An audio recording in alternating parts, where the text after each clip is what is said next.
मोदी ने ये मुद्दा उठाया कि ये देश की सुरक्षा के लिए नहीं तैयार किए जा रहे हैं जवान, ये केवल अडानी अंबानी और बड़े बड़े उद्योगपतियों के लिए, कॉरपोरेट घरानों के लिए। जो अब मान लो किसी बच्चे की लेह और लद्दाख में पोस्टिंग हो गई, तो वहाँ की जो भौगोलिक परिस्थितियाँ हैं, जो हमारा प्रशिक्षित सैनिक जो 4-4 साल ट्रेनिंग पर जाता था, वो जानता था भली भांति कि हमको दुश्मन को कैसे घेरना है, हमको उन्हीं परिस्थितियों, भौगोलिक परिस्थितियों में रहते हुए हमको किस तरह से युद्ध करना है। क्या 6 महीने में देश की रक्षा के लिए लेह और लद्दाख की भौगोलिक परिस्थितियों को जाना जा सकता है? असंभव। नमस्कार दोस्तों, NVI न्यूज़ में आपका स्वागत है। मैं हूं सुनील योगी। आज हमारी खास बात होगी राष्ट्रीय लोकदल के जिलाध्यक्ष अलीगढ़ के चौधरी कालीचरण सिंह जी एडवोकेट, जो हमारे साथ मौजूद हैं। आज इनसे खास बात होगी, देखेंगे आप। सर, जानना चाहेंगे आप कैसे हैं, पहले चैनल को बताएं, परिवार कैसा चल रहा है आपका? मेरा परिवार बहुत अच्छा चल रहा है और कोई भगवान की कृपा बड़ी अच्छी तरह से बनी हुई है। सब आशीर्वाद है ऊपर वाले का, और मैं आपके लिए भी ऊपर वाले से दुआ करूँगा, आप सब लोगों के लिए, कि सब लोग अपने, मैं परिवार के और मैं अपने दोस्तों के सभी खुश रहें, प्रसन्न रहें और आगे तरक्की करें। सर, बात आगे की करते हैं। जिस तरीके से राजनीति में है, तो राजनीति की शुरुआत करते हैं आप। जिस तरीके से जयंत चौधरी जी ने टप्पल में अपनी जनसभा को संबोधित किया और अग्निवीर योजना जो केंद्र ने संचालित की है, तो क्या व्यवस्थाएं थी और क्या मानना है आपके जयंत चौधरी का इसके बारे में? देखिए, हमारी जहाँ तक रैली के बारे में व्यवस्थाओं की पूछेंगे आप, तो रैली की हमारी व्यवस्थाएं बहुत अच्छी थीं, लेकिन प्रशासन ने चूँकि इतना टेरर पैदा कर रखा था और वो वैसे रैली करने के हिसाब से वो स्थान नहीं था। लेकिन हमारे माननीय जयंत जी ने, राष्ट्रीय अध्यक्ष जी ने, और आज की तारीख में वो राज्यसभा सांसद भी हैं, उन्होंने ये कहा कि नहीं, मीटिंग हम वहीं करेंगे ताकि युवाओं का जो दुख दर्द तकलीफ़ है हम उसको साझा कर सकें मंच पे, उनको एक प्लेटफॉर्म दें कि उनके सामने क्या क्या दिक्कत है, प्रशासन क्या क्या किस तरह की उनके साथ में बदसलूकी या क्या प्रक्रिया अपनाई जा रही है। तो उसकी वजह से वो रैली रखी गई थी। और उन्होंने, लेकिन प्रशासन ने और प्रधानों के द्वारा ये मुनादी करवा के गाँवों में 2-3 दिन पहले से ही कि वहाँ कोई भी जाएगा, अपना ट्रैक्टर लेके जाएगा तो ट्रैक्टर सीज कर देंगे।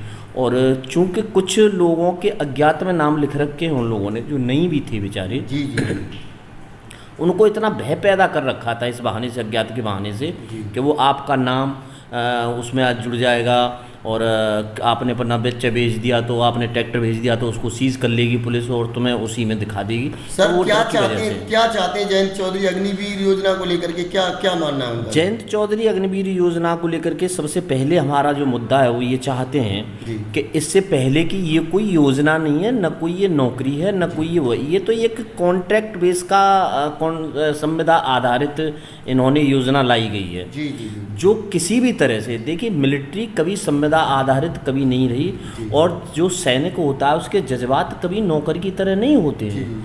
तो जहाँ तक संविदा कर्मी की बात है, तो वो तो दोनों में जमीन आसमान का अंतर हो गया। एक सैनिक के जो सेंटिमेंटल होते हैं, देश की रक्षा के लिए होते हैं, जब वो देश पे जाता है तो उसको अपने परिवार की भी ये पता नहीं रहती है, सिवाय देश की पता रहती है कि मेरे देश के जो हैं लोग वो बिल्कुल खुशहाली से रहें, हम उनकी सुरक्षा करें। तो ये देश की उसको रखवाली करने का जो एक जज्बा होता है सैनिक के अंदर, वो कोई नौकरी की कामना नहीं होती उनके अंदर। तो जयंत जी ने यही समझाया कि पहली बात तो ये कोई नौकरी नहीं है। दूसरी बात देखिए, अब तक से इतिहास उठाया जाए, मैं आपसे कहूँगा विगत वर्षों का, हर साल कम से कम 80-50 से लेकर के 80,000 तक युवाओं को मिलिट्री में तीनों सेनाओं में भर्ती किया जाता था, वैकेंसी निकलती थी, और उसमें से करीब करीब इतने ही रिटायर होते थे। अब इन्होंने एक नया प्लेटफॉर्म निकाला कि भाई हम 4 साल की नौकरी देंगे। 4 साल की पहली बात क्या जॉब होती है, बच्चा 17 साल का होगा, उसमें इतनी वो जब तक तुम्हें 1 महीने की ट्रेनिंग दे रहे हो, बच्ची 3 साल, 1 महीने की में जो ट्रेनिंग देंगे 6 महीने की, उसको भी 6 महीने करने जा रहे हैं। अब मान लो किसी बच्चे की लेह और लद्दाख में पोस्टिंग हो गई, तो वहाँ की जो भौगोलिक परिस्थितियाँ हैं, जो हमारा प्रशिक्षित सैनिक जो 4-4 साल ट्रेनिंग पर जाता था, वो जानता था भली भांति कि हमको दुश्मन को कैसे घेरना है, हमको उन्हीं परिस्थितियों, भौगोलिक परिस्थितियों में रहते हुए हमको किस तरह से युद्ध करना है। क्या 6 महीने में देश की रक्षा के लिए लेह और लद्दाख की भौगोलिक परिस्थितियों को जाना जा सकता है? असंभव।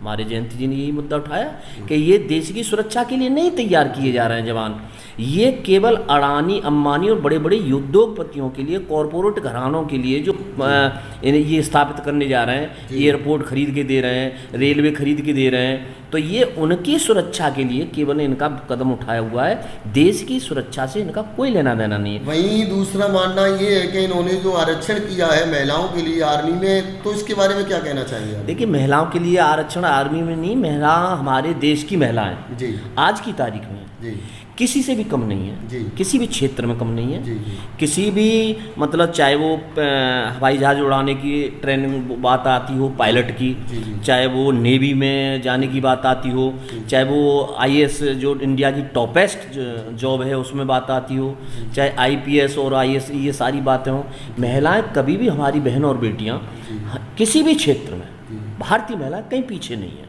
चाहे वो रक्षा क्षेत्र हो, चाहे वो अंतरिक्ष का क्षेत्र हो, किसी भी क्षेत्र में बहन बेटियां कम नहीं है। और इनको आरक्षण मेरे अपने हिसाब से जो दिया गया है, बल्कि उससे भी ज़्यादा मिलना चाहिए, और एक बराबरी का, समानता का अधिकार उनको भी देना चाहिए। तो सर, जिस तरीके से बात महिलाओं की चल रही है, तो जहां आदिवासी महिला को, मुर्मू बहन जी को इन्होंने राष्ट्रपति चुनाव लड़ाया है, तो क्या आदिवासी महिला ही इनको दिखाई दी? इधर के क्षेत्र में कोई इतनी वेल क्वालिफाइड या काम करने वाली या समाज सेवा करने वाली कोई इनको दिखाई नहीं दी? क्या कारण है इसका? देखिए, बीजेपी का शुरू से जब से सत्ता में आई है जी, बीजेपी का एक स्टैंड देश के लिए नहीं है, बीजेपी का शासन देश के लिए नहीं है। जी जी, बीजेपी का शासन अपना केवल इस बात के लिए, बीजेपी की जितनी भी नीतियां हैं वो इस बात के लिए तैयार की जाती हैं कि हम अपना शासन बिना पब्लिक के विरोध के, और पब्लिक को कैसे डैमेज करें, कंट्रोल कैसे करेंगे डैमेज कंट्रोल को, उसको दबाते हुए, चंद प्रलोभन देते हुए ये अपनी जो योजना, या मुर्मू बहन जी की बात है, तो इन्हीं की छत्तीसगढ़ में या नक्सलियों से वो हुआ था।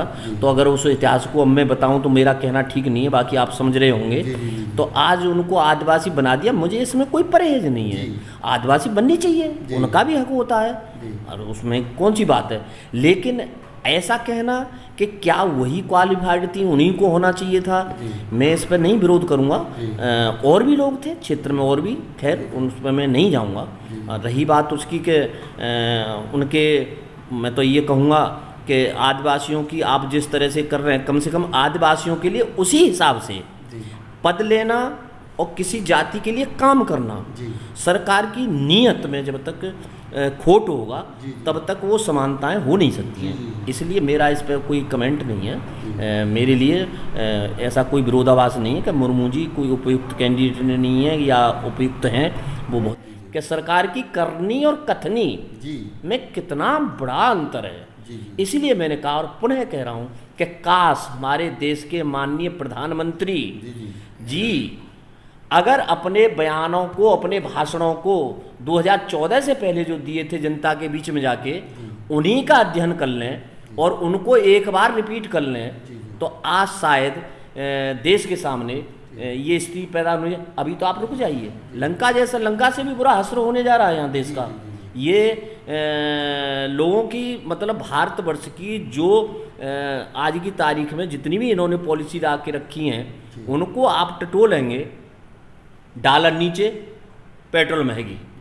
जब उनके उनसे कहा गया था, पूछा गया था, इनके ही अपने एक, मैं नहीं कहूँगा कैसे नाम लूँ, नाम लेने में भी मुझे, लेकिन मुझे कोई संकोच नहीं है सही बात कहने में, कांग्रेस को पलटने के लिए बाबा रामदेव जी को उनका भाषण था कि मोदी के, आज कांग्रेस के राज में जो 60-62 रुपये पेट्रोल बिक रही है, ये पेट्रोल कम और डीजल कम से कम 30, 35, 40 रुपये तक से ज़्यादा नहीं बिकना चाहिए।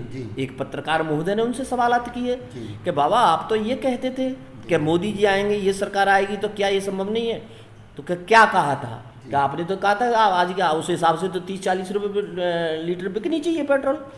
कि भाई अभी इंटरनेशनल मार्केट है, वो है कि इंटरनेशनल मार्केट में तो दाम बहुत सस्ते हैं, और फिर इंटरनेशनल मार्केट तो तब भी था, तो अब क्यों नहीं है? आपको तो उस हिसाब से आप पॉलिसी लाते बिकवानी चाहिए थी। तो उन्होंने बाबा ने क्या जवाब दिया? मुझे बड़ी वो आती है, मैं उनका सम्मान करता हूँ और हमेशा करूँगा, लेकिन उनके शब्दों का देखिए, आदमी कितना भी बड़ा हो या छोटा हो, सम्मान सबका करना चाहिए, लेकिन शब्दों की जो चयनावली है और शब्दों का जो चयन है उनसे मैं संतुष्ट नहीं हूँ। तो हमारे पूजनीय बाबा रामदेव जी ने ये कहा कि हाँ मैंने कहा था, मेरी क्या पूंछ फाड़ लेगा? इस तरह के शब्द, क्या ये सदन की कार्रवाई का हिस्सा है ये शब्द? अरे बेन तो इसको करना चाहिए था। चलिए सर, बात बाबा की आती है तो बुलडोजर बाबा बयान दे रहे हैं आज कि सभी हमारी जो कैबिनेट के मंत्री हैं उनको बैठ करके अपने जो स्वतंत्र प्रभार हैं, राज्य मंत्री हैं, उनके साथ बैठक करके जो है चर्चा करनी चाहिए। क्या इशारा दर्शाता है इस बात को, जो है क्या कहना चाहिए? इस बात का इशारा ये दर्शाता है कि इनके विभागों में जो भी मंत्री या कैबिनेट मंत्री, राज्य मंत्री या जो विभागाध्यक्ष बनाए गए हैं, जो कुछ भी हैं, सबके सब भ्रष्टाचार की ओर खिंचे हुए हैं, भ्रष्टाचार में लगे हुए हैं, बंदर बांट हो रही है, रेबड़ी बट रही है, कहीं कोई किसी का धनाधोरी नहीं है, और अंदर ही अंदर एक इस तरह का विस्फोट करने जा रहे हैं ये देश में। होने नहीं जा रहा है, ये करने जा रहे हैं। नहीं होता, कभी नहीं होता। कांग्रेस ने 70 साल राज किया, उसकी तुलना कर लो। आपने 7 साल किया, उसकी तुलना कर लो। 2-3 साल से बच्चों की फीस नहीं।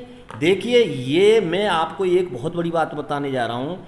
जो शिक्षा पे इतना जोर दिया गया था, छोटे छोटे बच्चों की शिक्षा पे, कि 8वीं तक 12वीं तक, अब तो ग्रेजुएशन तक लड़कियों की शिक्षा मुक्त कर दी है, कि इनको बहुत बड़ा प्रोत्साहन मिलना चाहिए। बहुत अच्छी बात है, मिलना चाहिए। कोई भी मेरे भारतवर्ष का गरीब से गरीब का बच्चा भी शिक्षा से वंचित नहीं रहना चाहिए। मैं उस बात की मैं खुद तागिर्दी करता हूँ। लेकिन पत्रकार बंधु, कितने शर्म और दुख की बात है, उन हमारे मोदी जी को जरा सा भी ध्यान नहीं देते, जो अपनी मन की बात में कहते हैं।